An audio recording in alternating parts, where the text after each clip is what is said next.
எல்லா புகழும் அல்லாஹ்வுக்கே உரித்தாக. அல்ஹம்துலில்லாஹ். அந்த அல்லாஹ் சுப்ஹானஹு வ தஆலா இணை துணையற்றவன், ஏகன், சர்வ காரியத்தை செய்யும் சக்தி உள்ளவன். அந்த அல்லாஹ் தனித்தவன், அவன் தேவையற்றவன், அவன் யாரையும் பெற்றெடுத்தது கிடையாது, அவன் யாராலும் பெறப்பட்டவனும் அல்ல. வலம் யகுல் லஹு குஃபுவன் அஹத், அல்லாஹுக்கு நிகராக யாருமே கிடையாது. ஸலாத்தும் ஸலாமும் கடைசி நபியாகிய முஹம்மது ஸல்லல்லாஹு அலைஹி வஸல்லம் அவர்கள் மீதும், அவர்களை பின்பற்றிய சஹாபாக்கள், தாபிஈன்கள், தபஅ தாபிஈன்கள் அனைவர்கள் மீதும் அல்லாஹ் தனது மக்ஃபிரத்தை சொரிந்தருள்வானாக. புனித ஜும்மாவுக்கு சமம் கொடுத்திருக்கும் அல்லாஹ்வின் நல்லடியார்களே, எல்லா நேரங்களிலும் அல்லாஹுவை பயந்து வாழுமாறு, தக்வாவுடன் வாழும்படி முதலில் எனக்கும் பிறகு உங்களுக்கும் வசியத்தும் நசீஹத்தும் செய்து கொள்கிறேன். கண்ணியத்துக்குரிய அல்லாஹ்வின் நல்லடியார்களே, அல்லாஹ் சுப்ஹானஹு வ தஆலா இந்த உலகத்தில் நிலைமைகளை மாற்றக்கூடியவன் அல்லாஹ்தான். காலத்துக்கு காலம் வித்தியாசமான நிலைமைகளும் வித்தியாசமான சூழ்நிலைகளையும் மாற்றக்கூடிய சக்தி அல்லாஹுடன் மாத்திரம்தான் இருக்கிறது. இந்த வித்தியாசமான சூழலில் முஸ்லிம்களாகிய நாம் சந்தோஷப்படக்கூடிய ஒரு காலம் வர இருக்கிறது. அந்த காலம்தான் உலகத்தில் 12 நிகழ்வுகள் நடந்தால் அந்த 13வது நிகழ்வாக முஸ்லிம்களின், மூமீன்களின் பெருநாள், சந்தோஷமான நாள் வந்துவிடும். அந்த 12 நிகழ்வையும் தான் வாழ்க்கையில் நாம் எதிர்பார்த்தவர்களாக இந்த உலகத்தில் அமல் செய்து கொண்டிருக்கின்றோம். அல்லாஹுவை சந்திப்பதற்காக முன்னேறி சென்று கொண்டிருக்கின்றோம். அந்த 12 நிகழ்வுகளையும் தான் அல்லாஹ் குர்ஆனில் சூரத்து தக்வீர் என்ற சூறாவிலே அல்லாஹ் தெளிவுபடுத்துகின்றார். முதலாவது நிகழ்வு சகோதரர்களே, இதஷம்சு கூவிரத், இதஷம்சு கூவிரத். முதலாவது நிகழ்வு, இந்த சூரியன் வெளிச்சம் இல்லாமல் போய்விடும். இந்த சூரியன் அப்படியே தலப்பா சுத்தப்படுவதை போன்று சுத்தப்பட்டால், இந்த நிகழ்வு நடந்ததற்கு பிறகுதான் முஸ்லிம்களின் சந்தோஷமான காலம் பிறக்க ஆரம்பிக்கும். சகோதரர்களே, இது முதல் நிகழ்வு. சூரியன் ஒளி இல்லாமல் ஆகுவதென்பது அது சாதாரண நிகழ்வு அல்ல. உலகத்தில் நடக்கும், உலகத்தில் மாறி வரும் எந்த சூழ்நிலைக்கும் ஒரு முஸ்லிம் பயப்படவும் மாட்டான், அச்சப்படவும் மாட்டான்.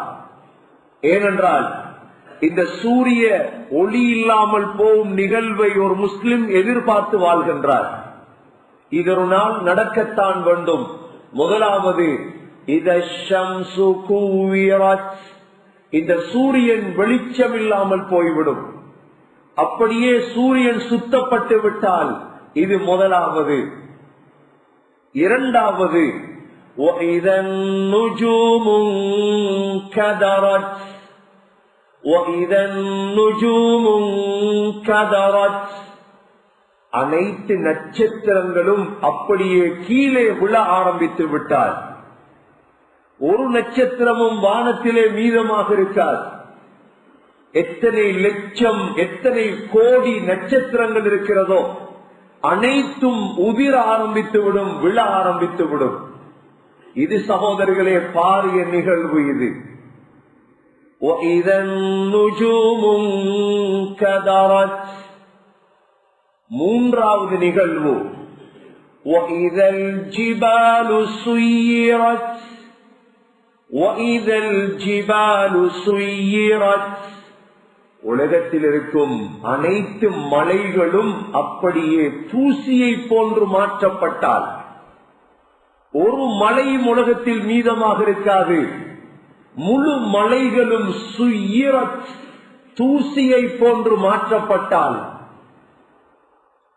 நாலாவது நிகழ்வு وَإِذَا الْعِشَارُ عُطِّلَتْ وَإِذَا الْعِشَارُ عُطِّلَتْ மனிதனிடம் பெருமதியாக பார்க்கப்படும் சொத்துக்கள் எல்லாம், என்னென்ன சொத்தை நாம் பெருமதியாக பார்க்கிறோமோ, கடை, வாகனம், மனைவி, மக்கள், பிள்ளைகள் அனைத்துமே கவனிப்பாரற்று அப்படியே விடப்பட்டால் அதை யாரும் கவனிக்க மாட்டார்கள். அந்த காலத்தில் மிக பெருமதியான சொத்து வயிற்றில் குட்டியை சுமந்த ஒட்டகம். இதற்குத்தான் இஷார் என்று சொல்லுவது. வயிற்றில் குட்டியை சுமந்த ஒட்டகத்தை கூட கணக்கெடுக்காமல் விடப்படும். ஏனென்றால் அந்த நாளுடைய இந்த அகோரமான நிலைமை, சூரியன் ஒளி இல்லாமல் போய் நட்சத்திரங்கள் எல்லாம் கீழே விழுந்து மலைகள் எல்லாம் தூசியாக மாற்றப்பட்டால் மனிதனுடைய சிந்தனையில் சொத்தோ செல்வமோ பெரிதாக தோன்றார். சகோதரர்களே, இது நாலாவது நிகழ்வு. ஐந்தாவது நிகழ்வாக அல்லாஹ் சொல்கிறார், وَإِذَا الْوُحُوشُ حُشِرَتْ وَإِذَا الْوُحُوشُ حُشِرَتْ மிருகங்கள் எல்லாம் எழுப்பாட்டப்படும். கொம்புள்ள மிருகம் கொம்பில்லாத மிருகத்துக்கு குத்தி இருந்தால் பழிக்கு பழி வாங்குவதற்காக மிருகங்கள் எல்லாம் எழுப்பப்படும். இதுவும் மிக அகோரமான ஒரு பார்வை. وَإِذَا الْوُحُوشُ حُشِرَتْ ஆறாவது நிகழ்வுதான் மிக அபாயமானது. وَإِذَا الْبِحَارُ سُجِّرَتْ وَإِذَا الْبِحَارُ سُجِّرَتْ முழு கடல்களும் பத்த ஆரம்பித்தார். தரையை விட கடல் கிட்டத்தட்ட 70% அதிகமான கடல் முழுதும் பத்த ஆரம்பித்தார். கடல் 10 மண்டு பேசிய ஒரே ஒரு வேதம் குர்ஆன். வேறு யாருக்கும் உலகத்தில் இன்னும் தெரியாது கடல் 10மா. உலகத்தில் யாருக்குமே தெரியாது. குர்ஆன் 1400 ஆண்டுகளுக்கு முன்னால் وَإِذَا الْبِحَارُ سُجِّرَتْ وَإِذَا الْبِحَارُ فُجِّرَتْ அனைத்து கடல்களும் ஒன்று சேர்க்கப்பட்டு அவை பத்த ஆரம்பித்தார். இதற்கிடையில்தான் ஒரு முஸ்லிம் இவைகளை எல்லாம் பார்த்து கொண்டிருப்பார். சூரியனும் ஒளியிழந்து விடும், நட்சத்திரங்களும் உதிர்ந்து விடும், மலைகளும் தூசியாக மாறிவிடும். சகோதரர்களே, உபய் இப்னு கஅப் ரலியல்லாஹு அன்ஹு இந்த ஆயத்துக்கு விளக்கம் சொல்லும் பொழுது, இது நடப்பது இரவையில் அல்ல. மக்கள் எல்லாம் மார்க்கெட்ல இருக்கும் பொழுதும் வியாபாரம் நடந்து கொண்டிருக்கும் பொழுதுதான் இது நடக்கும். பகல் நேரம் தானே சூரியன் ஒளியிழந்து விடும். இந்த 6 நிகழ்வும் மனிதர்கள் எல்லாம் பார்த்து கொண்டிருக்கும் பொழுதுதான் நடக்கும். இந்த 6ம் நடந்தால் சகோதரர்களே, அன்றோடு உலகத்திற்கு முற்றுப்புள்ளி. உலகத்துடைய நிர்வாகம் அப்படியே இல்லாமல் போய்விடும். இந்த 6 நடந்ததற்கு பிறகு 7வது நிகழ்வு என்ன தெரியுமா? وَإِذَا النُّفُوسُ زُوِّجَتْ وَإِذَا النُّفُوسُ زُوِّجَتْ உடம்பும் உயிர்களும் ஒன்றாக சேர ஆரம்பிக்கும். அப்படி என்றால் இப்பொழுது யாரெல்லாம் மௌத்தாகி விட்டார்களோ அனைவர்களுடைய உடம்பும் மண்ணுக்குள் இருக்கிறது.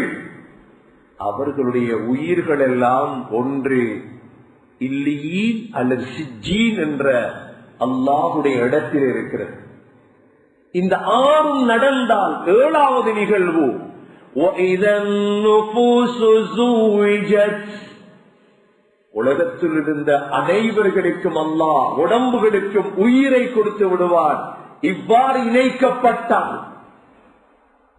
எட்டாவது நிகழ்வாக وَإِذَا الْمَوْءُودَةُ سُئِلَتْ بِأَيِّ ذَنبٍ قُتِلَتْ உயிரோடு புதைக்கப்பட்ட பெண் பிள்ளைகள் எல்லாம் எழுப்பாக்கப்படும். உயிரோடு புதைத்த ஒரு தாய் தனது பிள்ளையை கொன்றிருந்தால் அந்த பிள்ளை தாயுடைய மார்பை கடித்த நிலையில் எழுப்பாட்டப்படும். எல்லா பிள்ளைகளும் எழுப்பாட்டப்படும். அந்த பிள்ளைகளிடம் கேட்கப்படுமாம்,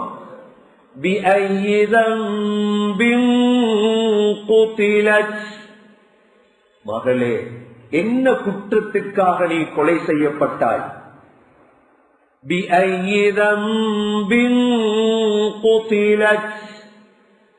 ஒன்பதாவது நிகழ்வாக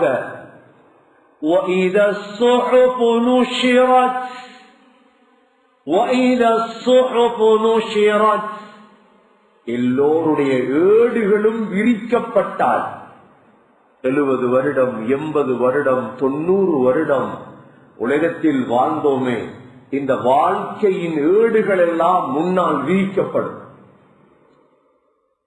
இப்பொழுதுதான் 10வது நிகழ்வாக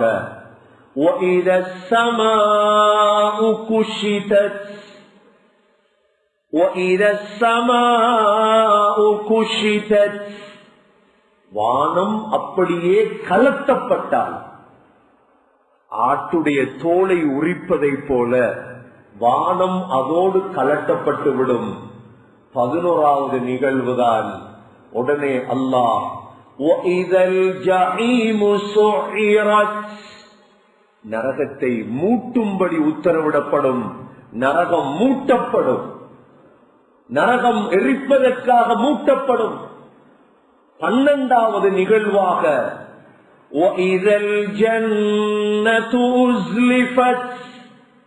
சுவர்க்கம் அலங்கரிக்கப்படும். இந்த 12ம் நடந்ததோடுதானாம் அலிமத் நஃப்ஸும் மா அஹ்தரத், ஒவ்வொரு ஆத்மாவும் எதை முற்படுத்தினோம், என்ன அமல் செய்தோம், அதனுடைய பெருமதியை அறிந்து கொள்ளும். கண்ணியமிக்க சகோதரர்களே, பெரியவர்களே, உலகம் ஒரு சோதனை. உலகத்துடைய மாய கண்ணால் அந்த கண்ணாடியை போட்டு எதையும் பார்த்துவிடக் கூடாது. இந்த 12 நிகழ்வுகளும் நடந்ததோடு அல்லாஹ் சொல்கிறார், அலிமத் அலிமத், அப்பதான் அறிந்து கொள்ளும் ஜும்மா தொழுத பெருமதி, பள்ளி கட்டின பெருமதி, மார்க்கத்தோடு வாழ்ந்த பெருமதி, குர்ஆனை ஓதிய பெருமதி, குர்ஆனை படித்ததனுடைய பெருமதி, இஸ்லாத்தை பின்பற்றியதனுடைய பெருமதி எல்லாம் விளங்குவதற்கு இந்த 12 நிகழ்வுகளும் நடக்க வேண்டும் சகோதரர்களே. அலிமத் நஃப்ஸும் மா அஹ்தரத், இப்ப அல்லாஹ் சத்தியம் செய்கிறான். فلا أقسم بالخنس الجوار الكنس والليل إذا عسعس والصبح إذا تنفس إنه لقول رسول كريم. அல்லாஹ் சத்தியம் செய்கிறார்.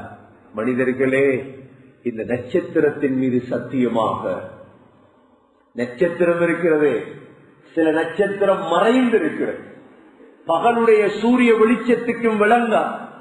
இந்த நட்சத்திரங்கள் மீது சத்தியமாக فلا أقسم بالخنس الجوار الكنس, மறைந்திருக்கக்கூடிய ஓடக்கூடிய நட்சத்திரத்தின் மீது சத்தியமாக, والليل إذا عسعس, முன்னோக்கும் இரவின் மீது சத்தியமாக, والصبح إذا تنفس, மூச்சுவிடும் அதிகாலை மீது சத்தியமாக. ஏன் சத்தியம் செய்தார்? இன்னஹு லகௌலு ரசூலின் கரீம். இந்த குர்ஆன் இருக்கிறதே சாதாரணமானதல்ல, சங்கையான ஜிப்ரீல் அலைஹிஸ்ஸலாம் கொண்டு வந்து கொடுத்த குர்ஆன். ஹஜ்ரத் ஜிப்ரீல் அலைஹிஸ்ஸலாம் யாரிடமிருந்து கொண்டு வந்தார்? அல்லாஹ்விடமிருந்து கொண்டு வந்தார். அல்லாஹ் கரீம். அல்லாஹ் சொல்கிறார், மா கர்ரக பிரப்பிகல் கரீம். நான் கரீம், நான் சங்கையானவர். அந்த குர்ஆனை யாரிடம் கொடுத்தார்? ரசூலின் கரீம். ஜிப்ரீல் அலைஹிஸ்ஸலாம் கரீம். அந்த ஜிப்ரீல் அலைஹிஸ்ஸலாம் இந்த குர்ஆனை கொண்டு வந்து யாரிடம் கொடுத்தார்? மிக சங்கையான முஹம்மது ஸல்லல்லாஹு அலைஹி வஸல்லம். அல்லாஹ் இதைத்தான் தெளிவுபடுத்துகிறார். சிலர் சிந்திப்பதுண்டு, இந்த காலத்தில் குர்ஆன் எல்லாம் சரி வராது, இந்த காலத்தில் அரசியல் தான் சரி, இந்த காலத்தில் அரசியல் விஞ்ஞானிகள் தான் சரி. எந்த காலத்திலும் அரசியல் விஞ்ஞானிகளால் எதுவும் நடந்தது கிடையாது. முஸ்லிம்களே, இந்த ஒரே ஒரு சூறாவை பிரட்டி பாருங்கள், இந்த சூரத்து தக்வீரை பிரட்டி பாருங்கள். அல்லாஹ் ஒரு கேள்வி கேட்கிறான் கடைசியிலே, முஸ்லிம்களே உங்களோட மூளை எங்க போய்விட்டது? அல்லாஹ் கேட்கின்றார். மூளையாலும் அரசியலாலும் சிந்திக்கும் நாஸ்திகர்களை பார்த்து அல்லாஹ் பேசிய சூறா இது.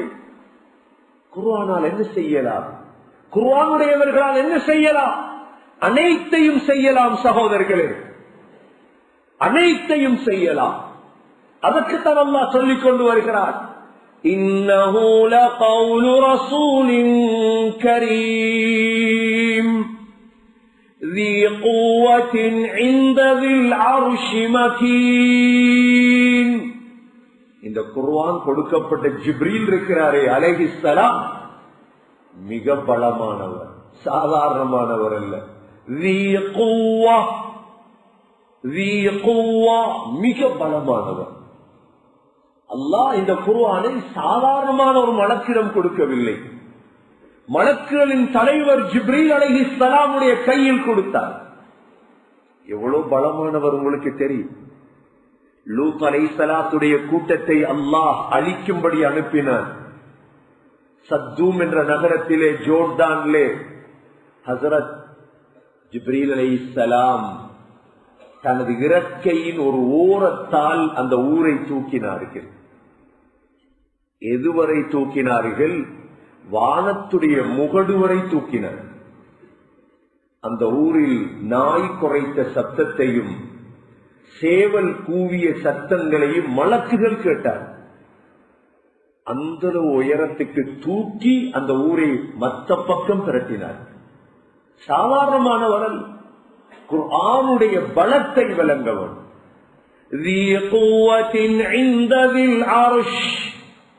அர்ஷுடைய ரஹ்மானிடம் அவர் பலமானவர். மூன்றாவது மகீன், சங்கையானவர், சங்கையானவர். முதாஇன் ஸம்ம அமீன். முதா, முழு மலக்குகளும் ஜிப்ரீல் அலைஹிஸ்ஸலாம் ஒன்றை சொன்னால் வழிபட்டு விடுவார்கள். மலக்குகளின் தலைவரிடம் இந்த குர்ஆனை கொடுத்து அல்லாஹ் நபிமார்களின் தலைவராகிய ஸல்லல்லாஹு அலைஹி வஸல்லமிடம் கொடுக்கும்படி சொன்னான். ஏன் தெரியுமா? ஏன் தெரியுமா சகோதரர்களே? இந்த உலக அந்த 12 நிகழ்வு நடக்கும் வரை இந்த உலகத்தை பெறட்டலாம் குர்ஆனால் மாத்திரம்தான். உலகத்தை ஆட்சி செய்யலாம் குர்ஆனால் மாத்திரம்தான். நம்பியவர்களுக்குத்தான் இது, நம்பாதவனுக்கு எதுவுமே வராது. ஹஸரத் ஜிப்ரீல் அலைஹிஸ்ஸலாம் அல்லாஹ் முடிக்கவில்லை, சொல்கிறார் முதாஇன் ஸம்ம அமீன். நம்பிக்கையாளர், சாதாரணமானவர் அல்ல. 5 தன்மைகளை சொன்னான் ஜிப்ரீல் அலைஹிஸ்ஸலாத்துடைய. சொல்லிட்டு இந்த குர்ஆனை கொண்டு வந்து கொடுத்தாங்களே ஜிப்ரீல் அலைஹிஸ்ஸலாம் யாரிடம்? முஹம்மது ஸல்லல்லாஹு அலைஹி வஸல்லமிடம். அல்லாஹ் சொல்கிறார், وَمَا صَاحِبُكُمْ بِمَجْنُونٍ. உங்களோட நபி, உங்களோட தோழர் ஸல்லல்லாஹு அலைஹி வஸல்லம் பைத்தியக்காரன் அல்ல. நீங்க நினைக்கிற மாதிரி. وَمَا صَاحِبُكُمْ بِمَجْنُونٍ. அவர் மஜ்னூன் அல்ல. அவர் எந்த உயர்ந்தவர் என்றால், وَلَقَدْ رَآهُ بِالْأُفُقِ الْمُبِينِ. அடிவானத்திலே ஜிப்ரீல் அலைஹிஸ்ஸலாத்தை அவர் கண்ணால் கண்டார். இமாம் குர்துபி ரஹிமஹுல்லாஹ் பதிவு செய்யக்கூடிய ஒரு சம்பவம். நபி ஸல்லல்லாஹு அலைஹி வஸல்லம் ஜிப்ரீல் அலைஹிஸ்ஸலாமிடம் சொன்னார்கள், உங்களை நான் நேரடியாக பார்க்கவன். கேட்டார்கள், மினாவுடைய மைதானத்தில் பார்க்க முடியுமா? ஜிப்ரீல் அலைஹிஸ்ஸலாம் சொன்னார்கள், முடியாது. போதால் முஸ்தலிஃபாவிலே போதால் அரஃபாவிலே பார்க்கலாம், வாருங்கள். அரஃபா மைதானத்திலே ஜிப்ரீல் அலைஹிஸ்ஸலாம் வந்து நின்றார்கள். தலை வானத்திலே, கால் பூமியிலே. ஜிப்ரீல் அலைஹிஸ்ஸலாத்தை கண்டதோடு ஸல்லல்லாஹு அலைஹி வஸல்லம் மயங்கி விழுந்து விட்டார். எழுப்பாட்டினார்கள். எழுப்பி சொன்னார்கள், என்னை விட மிக உயர்ந்த படைப்புதான், பர்மனான படைப்புதான் ஹஜ்ரத் இஸ்ராஃபீல் அலைஹிஸ்ஸலாம். இவருக்கு அல்லாஹுடைய பயம் வந்தால் அவர் சிட்டுக்குருவியை போன்று மாறிவிடுவார். சகோதரர்களே, இவ்வளவு உயர்ந்தவர்களிடம் வந்த தூய்மையான ஊற்றுதான் இந்த குர்ஆன். இது லெப்பையும் அதரத்தும் மக்தபும் சின்ன பிள்ளைகளும் ஓதுகிறார்கள். இதனால் ஒன்றுமே செய்ய முடியாது என்று நினைத்ததுதான் எங்களுடைய பலகீனம். அல்லாஹ் சொல்கிறார், وَمَا صَاحِبُكُمْ بِمَجْنُونٍ وَلَقَدْ رَآهُ بِالْأُفُقِ الْمُبِينِ وَمَا هُوَ عَلَى الْغَيْبِ بِضَنِينٍ وَمَا هُوَ بِقَوْلِ الشَّيْطَانِ الرَّجِيمِ. இந்த குர்ஆன் ஷைத்தாண்ட பேச்சில்லை, ஷைத்தாண்ட பேச்சல்ல. உலகத்தை இன்று ஆளக்கூடிய யூதர்கள் உலகத்தை ஆளுவது எதனால்? ஷைத்தானுடைய சூனியத்தால். ஷைத்தானுடைய சூனியத்தால் தான் யூதர்கள் உலகத்தை ஆளுகிறார்கள். உலகத்தையும் ஆகிரத்தையும் ஆளலாம் குர்ஆனால். சகோதரர்களே, இவை எல்லாத்தையும் பேசிட்டு அல்லாஹ் ஒரு கேள்வி கேட்கிறார். இந்த கேள்வி இந்த சூறாவை தவிர குர்ஆனில் எந்த சூறாவிலும் கிடையாது. என்ன கேட்கிறான்?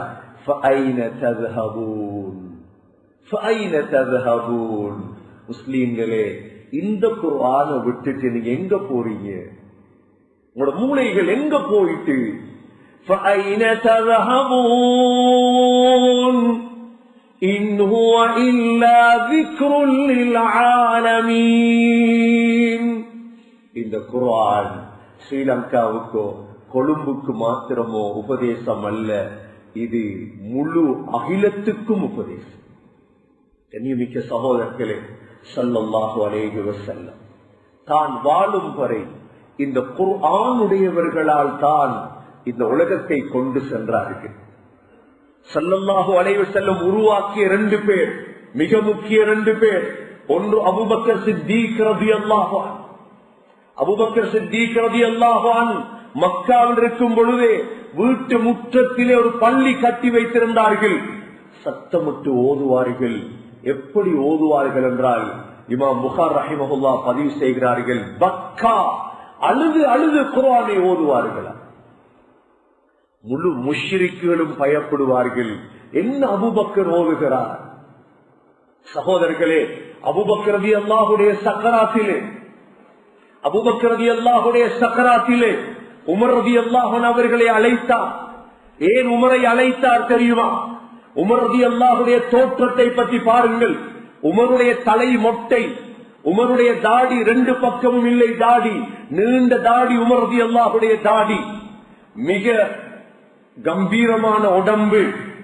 ஆனால் உமர் ரலியல்லாஹுடைய கன்னத்திலே 2 கோடு இருந்தது. எப்பொழுதெல்லாம் குர்ஆனை கையில் எடுப்பாரோ கண்ணீர் வடியத் தொடரும். கண்ணீர் வடித்து வடித்து அழுவார். உமர் ரலியல்லாஹு அன்ஹு அவர்களை அழைத்து சொன்னார்கள், அபூபக்கர் ரலியல்லாஹு அன்ஹு சக்கராத்திலே, உமரே, இதற்கு பிறகு இந்த உலகத்தை ஆள்வதற்கு நீதான் தகுதியானவர். உமர் ரலியல்லாஹு அன்ஹு சொன்னார்கள், கலீஃபா, இல்லை, என்னால் முடியாது. கேட்டார்கள், உமரே, ஜாஹிலியத்தில் அஜப்பாரும் ஃபில் ஜாஹிலியத்தி அஹ்வாரும் ஃபில் இஸ்லாம், ஜாஹிலியத்திலே தைரியசாலியாக இருந்த நீ இஸ்லாத்திலே கோழையாக மாறிவிட்டாயா? இந்த வார்த்தையோடு கையிலே கொடுத்தார்கள். சகோதரர்களே, இன்று அரசியல் பேசும் ஒவ்வொருவருக்கும் படித்துக் கொடுங்கள் அந்த உமர் ரலியல்லாஹுடைய அரசியலை பற்றி, குர்ஆனிய அரசியல். சகோதரர்களே, சுபகுடைய தொழுகை தொழுவிப்பார், சுபகுடைய தொழுகை தொழுவிப்பார், சூரா யூசுப், சூரா தாஹா ஓதுவார். பின் சப்புக்கு அழுகை சத்தம் கேட்கும்.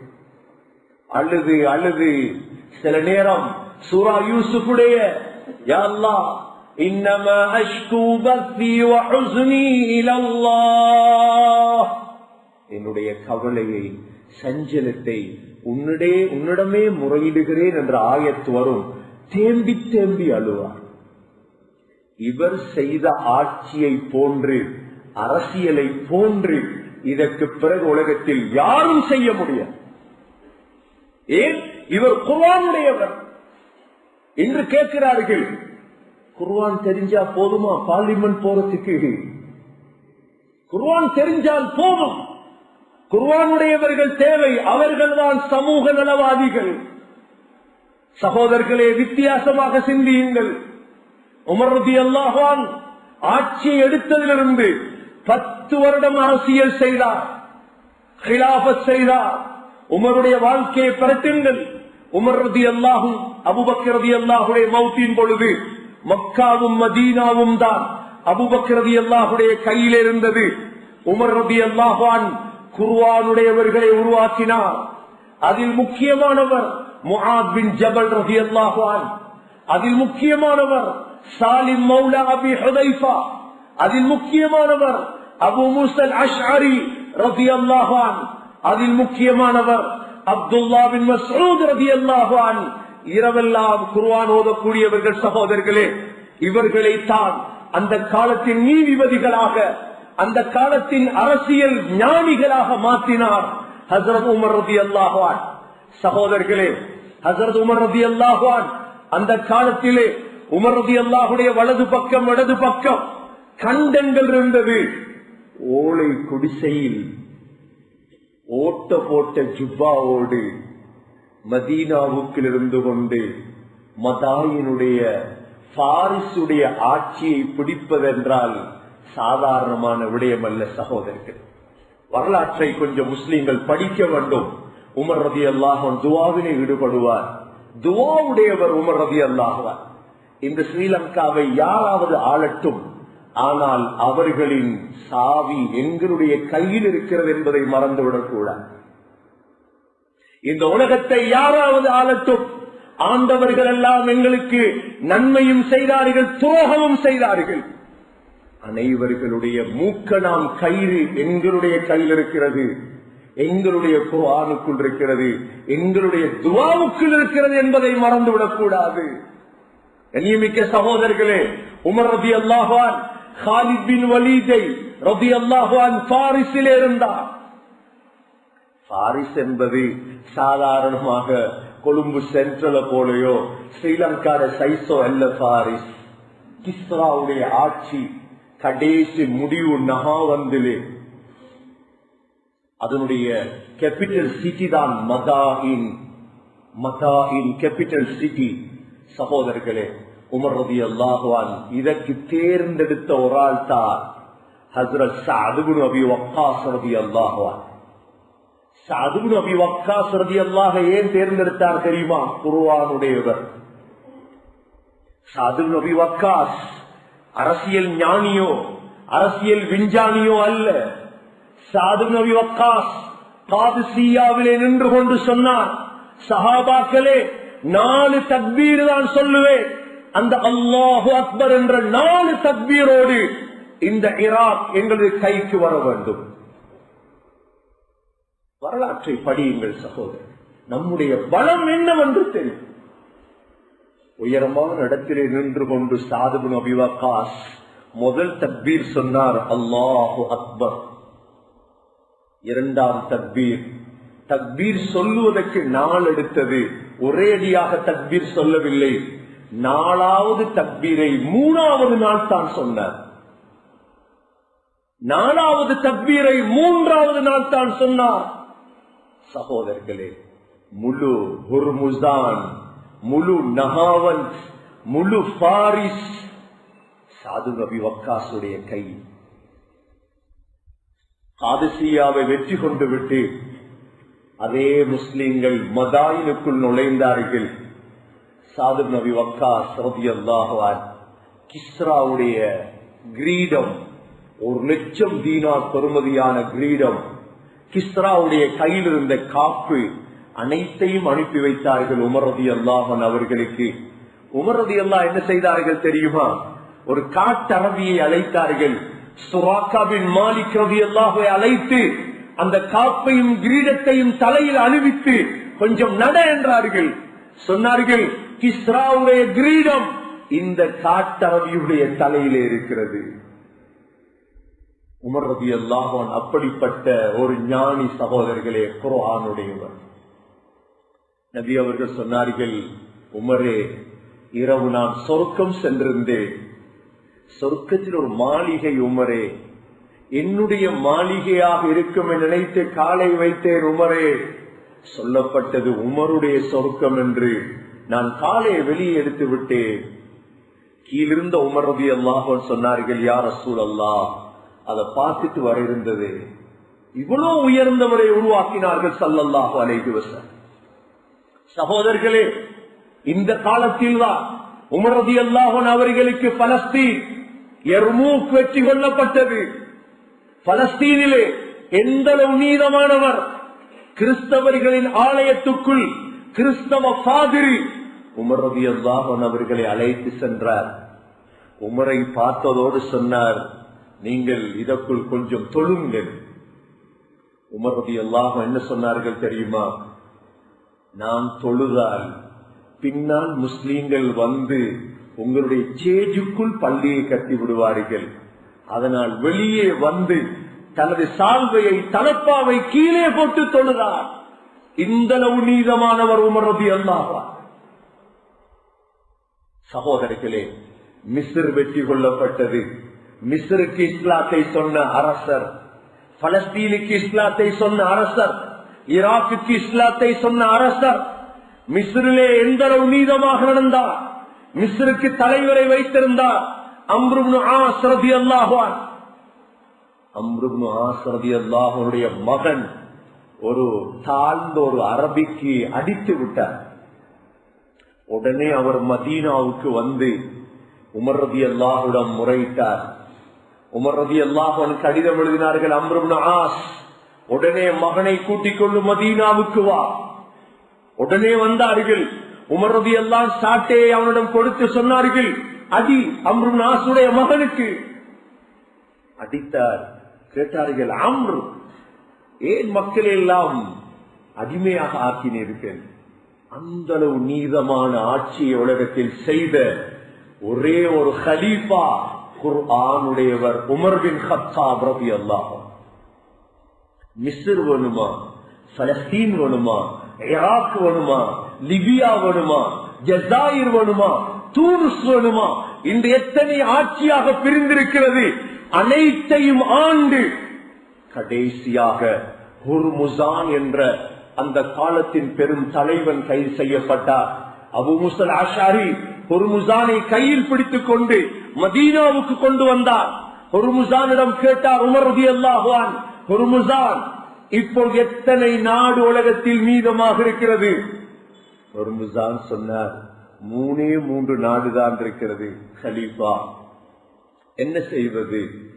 சொன்னார், கிஸ்ராவை வெற்றி கொள்ளுங்கள், முழு உலகமும் கலீஃபா உங்களுடைய கை. கிஸ்ராவை எப்படி வெற்றி கொள்ளுவது? குர்ஆனுடையவரை தான் தேர்ந்தெடுத்தார் சகோதரர்களே. அவர்தான் நுஅமான் பின் முக்ரின் ரலியல்லாஹு அன்ஹு. சாதாரணமானவர்கள் அல்ல. நாம் யோசிக்கிறோம், இந்த உலமாக்கள், இந்த மதரசா, இந்த ஹாஃபிஸ் என்ன செய்யலாம்? இவரால் என்ன செய்யலாம்? நாம் குர்ஆன் ஓதி என்ன செய்யலாம்? முழு பலமும் அதற்குள் தான் இருக்கிறது சகோதரர்களே, மறைந்திருக்கிறது. நுஅமான் பின் முக்ரின் துஆ கபூல் செய்யப்படும் ஒருவர். கிஸ்ராவுடைய கடைசி நாள் துஆ கேட்டார். எப்படி துஆ தெரியுமா? யா அல்லாஹ், கிஸ்ராவை வெற்றியாக்கிட்டார், அதே நேரம் என்னையும் ஷஹீதாக்கிவிடும். ஏனென்றால் கிஸ்ராவை வெற்றி கொண்ட நுஅமான் என்ற பெருமை எனக்கு வந்து விடக்கூடாது. குர்ஆனுடையவர்களின் பழக்கம் இது. சகோதரர்களே, அசர் நேரம் கிஸ்ரா வெற்றி கொள்ளப்படுகிறது. ஒரு அம்பு வந்து நுஅமான் ரலியல்லாஹுடைய கழுத்திலே பாய்ந்தது. அந்த இடத்திலே ஷஹீதாகிவிட்டார்.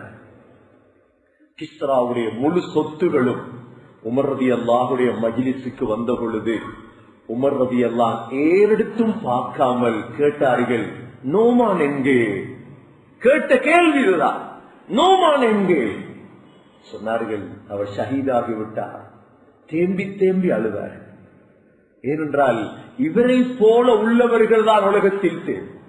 அவரிடம் இருந்த பலம் அதுதான், குர்ஆனிய பலம். சகோதரர்களே, நுஅமான் பின் முக்ரின் ரலியல்லாஹு அன்ஹு, ஹஜ்ரத் உமர் ரலியல்லாஹு அன்ஹு இப்படி ஆட்சி. ஒரு முஸார் பெரும்பெரும் கிறிஸ்தவ தலைவர்கள் எல்லாம் உமர் ரலியல்லாஹு அன்ஹு அவர்களை பார்க்க மதீனாவுக்கு வந்து கேட்டார்கள், எங்கே உமர்? தூங்கும் நேரம், கைலூலா தூங்கும் நேரம். சொன்னார்கள், உமர் மரத்துக்கு கீழ் தூங்குகிறாரே, அவர்தான் உமர். மரத்துக்கு கீழ் தூங்கிக் கொண்டிருந்தார்கள். வீட்டுடைய தாப்பை இருக்கிறதே சுவரிலே, வீட்டுடைய தாப்பை கல் விழாமல் தோல் வைத்திருந்தார்கள். தோல் உடுப்பையும் தூங்கியதை புரமுசான் பார்த்துவிட்டு சொன்னார், உமர், உங்களுடைய அந்த நீதம், உலகத்தில் அமைதி, நிம்மதியாக தூங்குகிறீரே உமர். சகோதரர்களே, உலகத்துக்கு, ஸ்ரீலங்காவுக்கு அல்ல, உலகத்துக்கு நீதி தேவையா? முஸ்லிம் அறிஞர்கள் அல்ல, கிறிஸ்தவ அறிஞர்களும் பேசியதும் எழுதியதும், அந்த உமரை போன்றவர்களை உருவாக்குங்கள், அந்த உமரை போன்றவர்களை உருவாக்குங்கள் ரலியல்லாஹு அன்ஹு. உலகத்தை சகோதரர்களே, உலகத்துடைய ஆட்சியை நிலைநிறுத்தினார், நீதத்தை கொண்டு வந்தார், முழு உலகமும் பேசியது. இந்த காலகட்டத்தில் தான் ஹஜ்ரத் உமர் ரலியல்லாஹு அன்ஹுடைய துஆ கபூல் செய்யப்படக்கூடிய ஒருவர். ஹிஜ்ரி 23ஆம் ஆண்டு ஹஜ்ஜிலே உமர் ரலியல்லாஹு அன்ஹு அவர்களை கொலை செய்ய வேண்டும் என்று திட்டமிட்டார்கள். அரஃபாவுடைய மலையில் கொல்லுவதற்கு திட்டமிட்டார்கள், கிடைக்கவில்லை. முஸ்தலிஃபாவில் கொல்லலாம் என்று திட்டமிட்டார்கள், கிடைக்கவில்லை. அரஃபாவுடைய மைதானத்திலே உமர் ரலியல்லாஹு அன்ஹு மக்களுக்கு முன்னால் ஒரு கையை தூக்கினார். அல்லாஹும்ம ர்ஸுக்னி ஷஹாதத்தன் ஃபீ ஸபீலிக் வஜ்அல் மௌதி ஃபீ பலதி ரசூலிக். யா அல்லாஹ், நான் சும்மா மௌத்தாக கூடாது, யா அல்லாஹ், நான் ஷஹீதாக வேண்டும், அதுவும் மதீனா முனவ்வராவிலே ஷஹீதாக வேண்டும். ஹஜ்ஜை முடித்துவிட்டு வந்தார் உமர் ரலியல்லாஹு அன்ஹு. மதீனாவுக்கு வந்த உமர் சுபஹுடைய தொழுகையை தொழுவிக்கிறார். சகோதரர்களே, ஹிஜ்ரி துல்ஹஜ் மாதம் குறை 26 சுபஹுடைய தொழுகையை தொழுவிக்கும் பொழுதுதான் அபூ லுஅ்லுஆ என்ற ஒரு நெருப்பு வணங்கி தனது வாளிலே நெஞ்சை கலந்து உமர் ரலியல்லாஹு அன்ஹு சஃப்புக்கு முன்னான பொழுது உமர் ரலியல்லாஹுடைய நெஞ்சிலும் தொப்புளுக்கு பனியையும் நெஞ்சிலும் 3 குத்து குத்தினார். அதோடு உமர் ரலியல்லாஹு அன்ஹு கீழே விழுந்தார்கள்.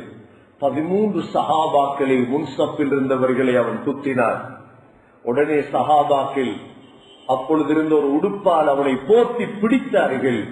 அவன் உடனே தன்னை தற்கொலை செய்து கொண்டார். உமர் ரலியல்லாஹு அன்ஹு அவர்களுக்கு எழும்ப முடியாது. அப்படியே கொண்டு போய் வைத்த பொழுது உமர் ரலியல்லாஹு அன்ஹு ஹஜ்ரத் அப்துல்லாஹ் பின் உமர் தன்னுடைய மகனை அழைத்து சொன்னது, உடனே ஆயிஷா ரலியல்லாஹு அன்ஹாவிடம் போ, நபி ஸல்லல்லாஹு அலைஹி வஸல்லம் அபூபக்கர் ரலியல்லாஹு அன்ஹு அவர்களுக்கு பக்கத்தில் என்னை அடக்கம் செய்ய முடியுமா என்று கேட்டுவா. அதே போன்று ஹஜ்ரத் ஆயிஷா ரலியல்லாஹு அன்ஹா சொன்னார்கள், அந்த இடத்தை நான் எனக்கு வைத்திருந்தேன், உமர் கேட்கிறதால் விட்டு தருகிறேன். சகோதரர்களே, கடைசி வரை மார்க்கத்துக்காக போராடி அல்லாஹ் அவருடைய துஆவை கபூல் செய்தார். எந்த அளவு நீதம் என்பதை திரும்ப எழுதுகிறார்கள். 10 ஆண்டுகள் ஆட்சி செய்து கடைசி காலம் ரொட்டியும் கறியும் கூட அவர் ஒன்றாக சாப்பிடவில்லை. 2 கறி சாப்பிட மாட்டார். ஹிஜ்ரி 18 முஸ்லிம்களுக்கு ஒரு பஞ்சம் வந்தது. அந்த பஞ்சத்தின் பொழுது வெள்ளையாக இருந்த உமர் மஞ்சளாக மாறிவிட்டார். அழுது அழுது அழுது, யா அல்லாஹ், நான் ஆட்சி செய்யும் காலத்திலா இந்த பஞ்சம்? அவருடைய காலத்திலே அமவாஸ் என்ற கோலரா நோய் வந்தது. அமவாஸ் திமிஷ்கிலே முஆத் பின் ஜபல் மௌத்தானா, பெரும் பெரும் சஹாபாக்கள் மௌத்தானார்கள். அல்லாஹ்விடம் அழுது அழுது அந்த நோயை இல்லாமல் ஆக்கினார். அப்படிப்பட்ட கலீஃபா சகோதரர்களே, நம்முடைய கலீஃபா, முஸ்லீம்களின் கலீஃபா, அவரை போன்ற ஒருவர் எக்காலத்திலும் வந்தது கிடையாது. அப்படிப்பட்ட அரசியல் ஞானி குர்ஆனுடையவர் சகோதரர்களே. கடைசியாக குத்தப்பட்டு 3 நாள் ஹயாத்தோடு வாழ்ந்தார்கள். எல்லோருமே யோசித்தார்கள், உமர் ரலியல்லாஹு அன்ஹு தன்னுடைய மகன் அப்துல்லாவை ஹலீஃபாவாக ஆக்குவாரோ? எந்த அளவு நீதமான ஆட்சி என்பதை கடைசியிலும் நிறுவினார்கள். சொன்னார்கள், சொர்க்கத்தை கொண்டு நன்மாராயம் சொல்லப்பட்ட உஸ்மான், அலி, ஜுபைர், தல்ஹா, அப்துல் ரஹ்மான் பின் அவுஃப், அபு உபைதா அப்துல் ரஹ்மான் பின் அவுஃப் ரலியல்லாஹு அன்ஹும், நீங்க சேர்ந்து ஒரு ஆளை முடிவெடுங்க, யார் கலீஃபா? கேட்டாங்களோட மகன் அப்துல்லா, அவர் ஒரு நாளும் கலீஃபாவாக ஆக்க முடியாது. மஷூராவுக்கு வரலாம், அவர் வர முடியாது. உங்களோட மாமா ஸைத் பின் அம்ர் பின் நுஃபைல், அவரும் வர முடியாது. நியமிக்க சகோதரர்களே, குர்ஆனுடையவர்கள் இவர்கள் தான். இது உமர் ரலியல்லாஹுடைய காலத்துக்கு மாத்திரமல்ல, கியாமத் வரை சகோதரர்களே, நீதமான ஆட்சி தேவையா, நீதி தேவையா? குர்ஆனுடையவர்களை தேர்ந்தெடுங்கள் சகோதரர்களே. இந்த செய்தியை மக்களுக்கு கற்றுக் கொடுங்கள். யாரெல்லாம் ஆட்சிக்கு வரப்போகிறார்களோ, யாரெல்லாம் ஆட்சிக்கு போட்டி போட போகிறார்களோ, அவர்களுக்கும் இந்த செய்தியை கொடுங்கள். இந்த நாட்டை நீதமுள்ள நாடாக மாற்றும் சிந்தனை இருக்கிறதா? உமர் ரலியல்லாஹுடைய வாழ்க்கையை படியுங்கள். அண்மை காலமாக பாகிஸ்தானுடைய ஜனாதிபதி இம்ரான் கான் ஏன் மதீனாவை பற்றி பேசினார்? ஏன் மதீனாவுடைய ஆட்சியை பற்றி பேசுகிறார்? முஸ்லிம் தலைவர்கள் ஏன் ஒன்று சேர்க்கிறார்? வரலாற்றை படித்தவர், மார்க்கமுடையவர் சகோதரர்களே. மாற்றத்தை கண்டு கொண்டிருக்கின்றோம். கண்ணியமிக்க சகோதரர்களே, குர்ஆன் பக்கம் திசை திரும்பி, அல்லாஹின் பக்கம் திசை திரும்பி, இஸ்லாமிய உண்மையான நீதமான ஆட்சி எப்பொழுது இந்த உலகத்துக்கு வருகிறதோ அன்றுதான் அல்லாஹுடைய பரக்கத்தும் ரஹ்மத்தையும் அல்லாஹ் இந்த பூமிக்கு இறக்குவான். எல்லாம் வல்ல அல்லாஹ் சுப்ஹானஹு வ தஆலா நம் அனைவர்களையும் குர்ஆன் பக்கம் திசை திரும்பும் நல்லடியார்களாக ஆக்கி அருள்வாயாக. யா அல்லாஹ், எங்களுடைய பாவங்களை மன்னிப்பாயாக. நம்முடைய தாய் தந்தையுடைய பாவங்களை மன்னிப்பாயாக. குடும்பத்தாருடைய பாவங்களை மன்னிப்பாயாக. உண்மையான குர்ஆனை நம்பி வாழ தௌஃபீக் செய்வாயாக. குர்ஆனுடையவர்களாக எங்களை ஆக்குவாயாக. துஆ கபூல் செய்யப்படும் நல்லடியார்கள் கூட்டத்தில் சேர்த்தருள்வாயாக. முஸ்லிம்களாக எங்களை முஸ்லிம்களாக வாழ தௌஃபீக் செய்வாயாக. நீதமுள்ள இரக்கமுள்ள ஆட்சியாளர்களை உருவாக்குவாயாக. நமது முடிவை சீராக்குவாயாக. கடைசி வார்த்தை லா இலாஹ இல்லல்லாஹ் முஹம்மதுர் ரசூலுல்லாஹ் என்ற கலிமாவோடு உயிர் பெரிய தௌஃபீக் செய்வாயாக. வ ஆகிரு தஅவானா அனில் ஹம்துலில்லாஹி ரப்பில் ஆலமீன்.